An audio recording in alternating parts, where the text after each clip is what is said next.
देखिए, सियासी मैदान के बाद अब महायुद्ध के मैदान की हम बात कर लेते हैं, जहां जबरदस्त हलचल है।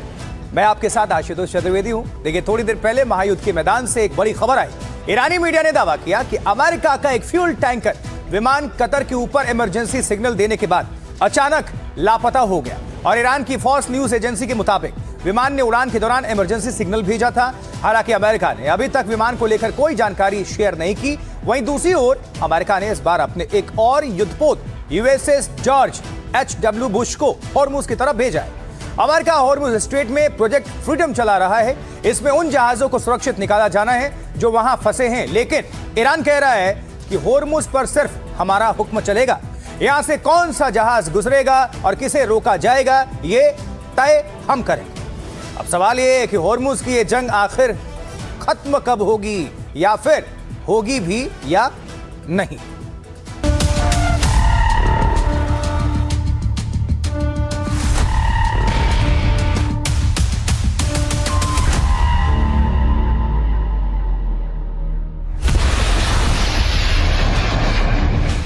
सिर्फ चंद घंटे पहले ईरान ने अपनी फायर पावर का नया सबूत दुनिया के सामने रखा। ईरानी मीडिया का दावा है कि ये उन मिसाइलों की तस्वीरें हैं जो अमेरिका को वार्निंग देने के लिए दागी गई, यानी जिस वक्त सीज फायर उसी दौरान ताबड़तोड़ फायर।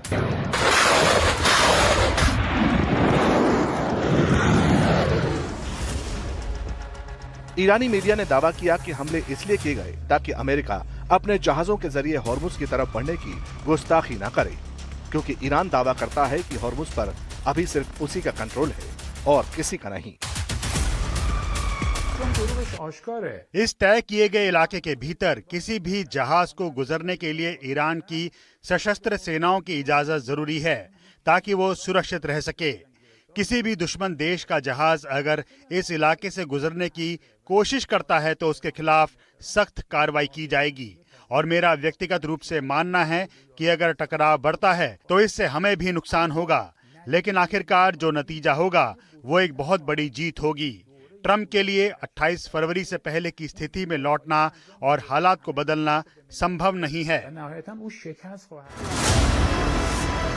अब रिपोर्ट्स तो इस तरह की भी हैं कि हॉर्मुज स्ट्रेट ईरान और अमेरिका के बीच जंग का बिल्कुल नया मैदान बन चुका है, जहां एक के बाद एक हमले होने की बात सामने आई। और फिर सोशल मीडिया पर ईरान के IRGC यानी रेवोल्यूशनरी गार्ड्स की नई धमकी का वीडियो वायरल होने लगा। Islamic Republic of Iran declares. Iran ये ऐलान करता है कि हॉर्मुज स्ट्रेट पूरी तरह बंद है। किसी भी देश के जहाज को स्ट्रेट से गुजरने की इजाजत नहीं है। अगर कोई जहाज निकलना चाहता है तो हिंगम और मीना सागर पोर्ट की रेड लाइन पार करता है, और जो भी जहाज स्ट्रेट की तरफ दाखिल होता है तो उसे सख्त कार्रवाई का सामना करना होगा। उसे खत्म कर दिया जाएगा। ईरान कहता है कि धमकी इसलिए देनी पड़ी क्योंकि अमेरिका अपने जहाज प्रतिबंधित इलाके में दाखिल कराने की कोशिश कर रहा था। रिपोर्ट्स के मुताबिक दोनों देशों के बीच हॉर्मुज में गोलियां दागी गई, शॉट्स फायर किए गए। ईरान का दावा है कि अमेरिका ने 2 सिविलियन बोट्स को निशाना बनाया, जिसमें 5 लोगों की मौत हो गई। वहीं अमेरिकी रक्षा विभाग का कहना है कि उसने ईरान के अटैक बोट्स को खत्म कर दिया।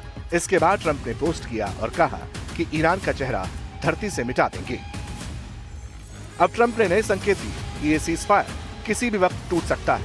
इतना ही नहीं, ये तक कह दिया कि अगर कोई और शख्स होता तो अब तक तीसरा विश्व युद्ध हो जाता। Like we have a war right now, and went to like what, 6 weeks? They said, "What's taking so long?" We were in Vietnam 19 years. We're in Iraq for many years, 10 years, 12 years. We were in all these different wars. Korea 7 years. I won't even mention World War II. That's a big baby. But you have the wrong person up here, you'll be in World War III. As sure as you're sitting there, you have the wrong person up there. It's nasty and tricky. It's tricky out there. We have to have the right people, and they have to be sharp and they have to be smart. Because और इस बीच देखिए, UAE का air defence system फिर से active हुआ है। UAE सरकार का दावा है कि उसे टारगेट करके मिसाइल और ड्रोन अटैक किया जा रहा है, और इन हमलों का उसी इंटेंसिटी के साथ जवाब दे रहे हैं। अब सोचिए, जो यूएई दुनिया का सबसे सुरक्षित बिजनेस हब माना जाता था, वहां ऑयल प्लांट पर फिर से बारूद बरस रहा है और यह सब तब हो रहा है जब ईरान और अमेरिका के बीच सीज फायर है। यूएई के रक्षा मंत्रालय ने पुष्टि की है कि पिछले 48 घंटों में ईरान की तरफ से बड़े पैमाने पर बैलिस्टिक मिसाइल्स, क्रूज मिसाइल्स और ड्रोन से हमला किया गया। हालांकि कई हमले नाकाम करने के दावे भी हुए। अब सवाल यह है कि आखिर खाड़ी को जंग की आग में कौन झोंकना चाहता है? क्या यह ईरान का कोई प्रेशर गेम तो नहीं है?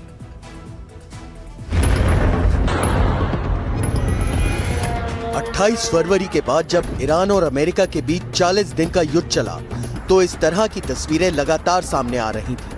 खासकर खाड़ी मुल्कों की लाइफलाइन को टारगेट किया गया था। लेकिन अब सीज फायर के दौरान एक बार फिर यूएई से तबाही का एक नया वीडियो सामने आया।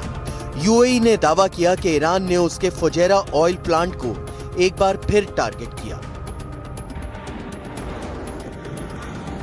कहा गया कि ईरान ने 12 बैलिस्टिक मिसाइल, 3 क्रूज मिसाइल दागी थी। हालांकि यूएई का यह भी दावा है कि उसने ईरान की तरफ से आई 15 मिसाइलों और 4 ड्रोन्स को इंटरसेप्ट कर लिया, लेकिन एक ड्रोन मिस हो गया।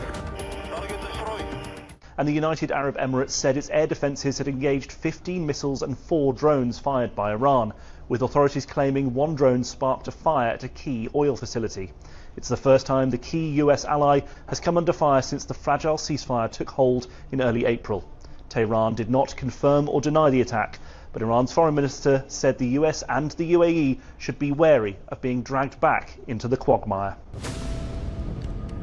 यूएई के ऑयल प्लांट पर अटैक हुआ, ड्रोन भी गिरा, लेकिन ईरान का इस हमले को लेकर क्या कहना था? क्योंकि ईरान पहले से ही ये कह चुका है कि अगर उसकी जमीन को टारगेट किया गया तो फिर वो खाड़ी मुल्कों में अमेरिकी सैन्य बेस और वहां के एनर्जी इंफ्रास्ट्रक्चर को टारगेट करेगा।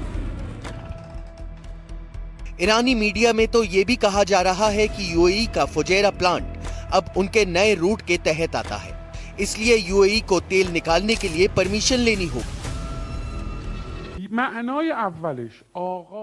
इस नक्शे का मतलब यह है कि अब यूएई की नेवी के लिए भी ब्लॉकेड है। अगर आप यूएई के फुजैरा पोर्ट को ध्यान से देखेंगे तो यह ईरानी सरहद के इस नए नक्शे के तहत आता है।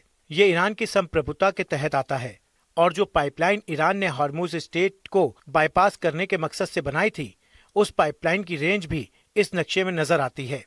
इसका मतलब है कि अगर यूएई को अपना तेल एक्सपोर्ट करना है तो उसे अब ईरान की इजाजत लेनी होगी। अब ईरान ने सीधे तौर पर हमले की जिम्मेदारी नहीं ली, लेकिन सारा दोष अमेरिकी सेना के दुस्साहस पर मढ़ गया। यानी एक तरह ही अप्रत्यक्ष धमकी की अगर अमेरिका सेना स्ट्रेट ऑफ हॉर्मुज के प्रतिबंधित रास्तों का इस्तेमाल करेगी तो ऐसे हादसे होते रहेंगे। Iran attacked Oman once and the UAE 3 times, including an attack on Fujairah oil terminal, which was successfully defeated. They also launched cruise missiles, drones, small boats at U.S. forces defending commercial shipping in the Straits, and United States Navy MH-60 helicopters and Army AH-64 Apache helicopters successfully defeated those threats. तो America और Iran के बीच आज cease fire की बात तो हो रही है, लेकिन पेच अब भी होर्मुज की उन लहरों पर फंसा है जहां से दुनिया का तेल गुजरता है। अदावत की जो खाई न्यूक्लियर प्रोग्राम से शुरू हुई थी वो आज मलबे के ढेर में तब्दील हो चुकी है। महाजंग का पहला राउंड 40 दिनों तक चला, जिसमें ईरान पर अमेरिका और इजराइल की बेहिसाब मिसाइलें बरस गईं। लेकिन इन 40 दिनों में तेहरान को कितने गहरे जख्म मिले? एनडीटीवी युद्ध के उस मैदान में पहुंचने वाला पहला भारतीय चैनल है। हमारे रिपोर्टर उस जमीनी हकीकत को पहली बार दुनिया के सामने लेकर आए हैं।